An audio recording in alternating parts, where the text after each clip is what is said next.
नमस्कार, प्रणाम। मैं बताने जा रहा हूँ कि खेसारी लाल यादव जी का कई गाना हिंदी गाना आ चुके हैं, लेकिन फिर से ये एक वो नए गाना लेकर आ रहे हैं जिस गाने का नाम है कोलगेट। जी हाँ, जिस गाने का नाम है कोलगेट।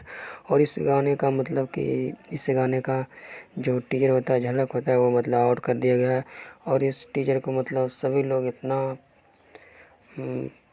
पसंद कर रहे हैं कि मतलब गाना एक ये है ना कि एक अलग लेवल ले जाएगा। जी हाँ, ये गाना है जो एक अलग लेवल ले जाएगा। जी हाँ, मैं बता देना चाहता हूँ कि इस गाने को टीजर जो है नव भोजपुरी पे रिलीज किया गया है। जी हाँ, और मैं बता देना चाहता हूँ कि इस गाने को गाए खेसारी लाल यादव जी और साथ में दिए हैं कनिष्क नेगी। जी हाँ, और इस गाने को लिखे हैं जाहिद अख्तर जी और म्यूजिक दिए हैं विनय विनायक जी। हाँ जी, तो मैं बता देना चाहता हूँ कि ये मतलब एक गाना जो है अलग लेवल का गाना है। जी हाँ, कोलगेट हिंदी गाना है और भोजपुरी लेवल का है। जी हाँ, तो मतलब इस गाने को एक अलग तरह से इसको मतलब बनाया गया है। जी हाँ, तो मतलब ये कह सकते हैं कि एक अलग लेवल।